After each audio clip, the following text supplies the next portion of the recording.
Hi, today I'm going to show you how I created these winter night backgrounds from a set of cards that I got on sale, and they came in these red colors, which I don't really enjoy. I used a couple and then I thought, it's a little too bold for me. And what I've done is I've painted them both sides, and the cards have this texture on them, so they work beautifully for creating some mixed media textured backdrops. So I have gone from this to this, simply using acrylic paint and a roller and a little bit of imagination. So I hope you enjoy this tutorial. And don't forget to subscribe to my Angleville channel. So enjoy. These were the red cards, and I'm going to open them up, and I'm actually going to work on a couple at a time.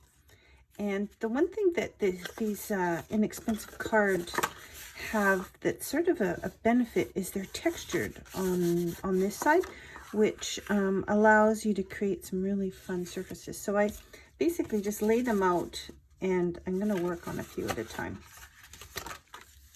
And I'm using a gel plate on this side just to put my paint down so that my roller will roll nice and smoothly, and then I can use this to create some texture in my art journal, or do some pulls with some white paper. So I just don't want to waste any paint at all while I'm doing this.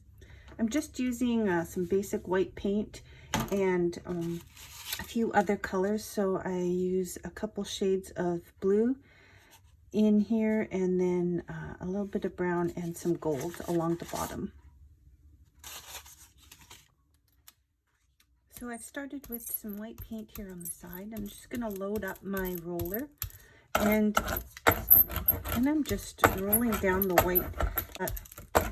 Keep going, and you don't necessarily need a solid cover because we're going to be adding different layers on top. So you're getting this sort of coverage. So you can still see a bit of the red through it, and we'll put this aside to dry. It doesn't take very long because it's very thin, and while it's drying, I'm going to do a few more. So after you've put down the white, I'm going to start with probably the darkest blue I have. I have Dilution's Balmy Nights, and I'm going to, using the same technique with the roller, just apply some of this. And it's sparingly, and it's not very scientific. You're just sort of laying down a really light passes with the roller, and keeping in mind this is the front, so I'm more concerned about the front. And I'm going in a bit of an L. I will come in later with a little more white to fill this in, but I'm keeping the dark shade along the side here a little more, and then along the bottom.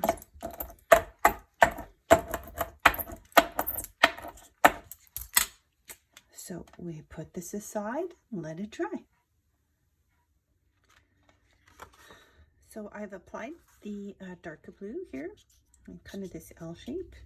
And the next color I'm going to try, I'm going to add a bit of this Gumboots. It's semi-opaque by Paper Artsy. Just a little bit here and there. Give it a shake. And same technique. A little lighter in the corner, a little darker down here, but probably a little less of this.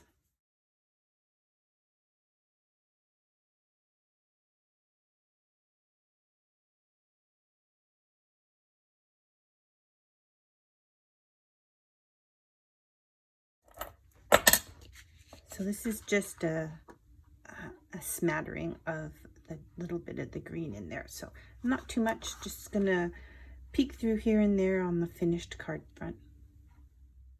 So now I'm gonna go lighter, and you can see each one is slightly different. And I had a little gunk come in there, but that's okay.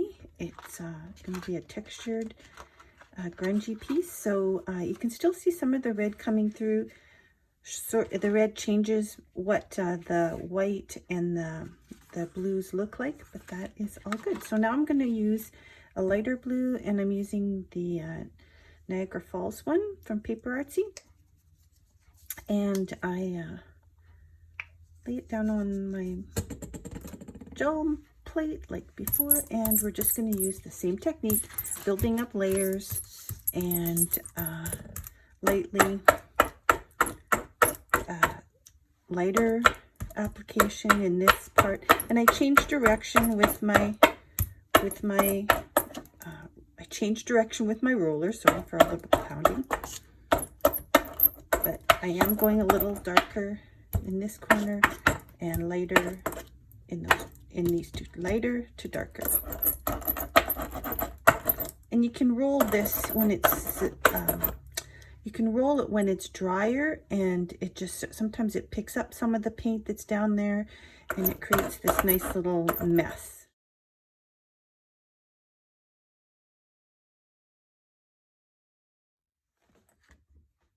So you do want them to dry a little bit before applying the next layer, because what will happen is the roller will pick up the paint off, which is fine. You know, that creates the grungy look, but sometimes you can lift a little too much paint.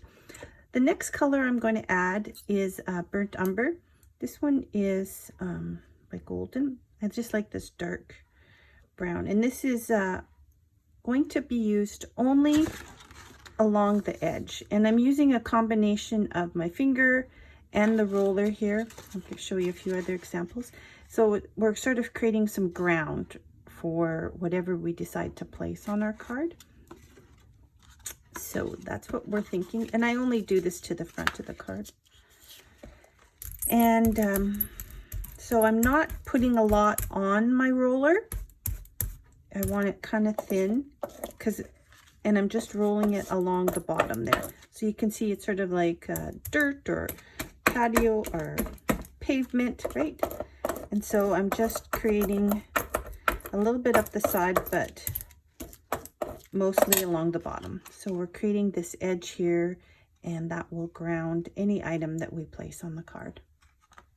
So now that we've applied all these layers of paint, the next thing we're going to do is pull out the white again and just brush some white over it. And what I'm going to do is, from the lighter corner here, there'll be more paint, and I'm going to go darker to almost non-existent with the white down into this corner.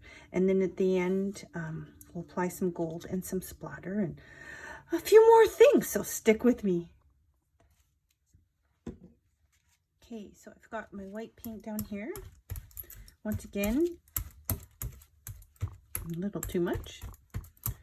Trying to get just a little bit on my roller. And I'm going to start in that corner. And I'm changing directions. Going darker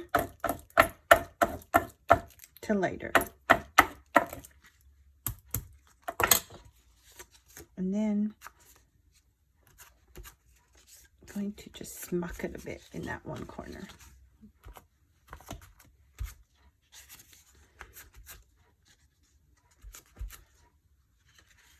Next layer is gold. This is my favorite gold paint, Holbein acrylic, and it's their gold. It's thick and yummy and my favorite. So this is a little,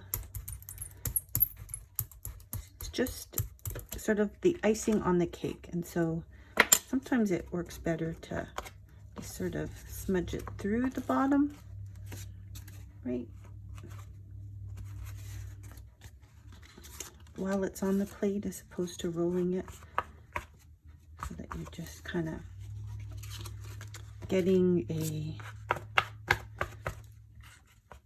bit of an edge and a crazy organic sort of gold ledge. Our next layer is going to be some subtle words that are going on the background. This is a Finnabair stencil. It doesn't really say anything. I think it's perfect for this. And I'm gonna put it in the corner here of my card. I'm going to line it up so that my make-believe words are straight. Now what I'm doing with this is starting in this corner down to this corner. So not as much over on the right hand side, more on the left hand side is how I did it. And I'm not filling in the words completely. I've just got a makeup sponge here. I'm not filling in the words completely, and I'm going heavier on that side and lighter towards the right. I've done a little better there. So that's probably how I like it best. Is okay. So I've added the layer of white stencil on top. Really fun. So the final stage is to do some splattering with a paintbrush and some white paint on top of everything, and let her dry. So I'll show you how I do that. I have a little bit of white paint here on my glass mat, and I'm just going to add a little water to that and use an old paintbrush to splatter some paint. This is an old paintbrush, and it's very stiff, so it kind of works well for that. And I add a little water to my white paint over here. Needs to be pretty runny, and because this is in nice, I'm going to start in that corner so it's heavier here and lighter there.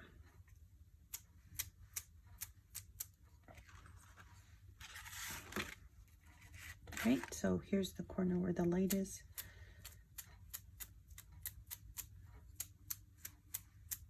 And I'm getting paint everywhere, so be warned. Okay, so there you have it. I've created my backgrounds. Here's one from earlier. So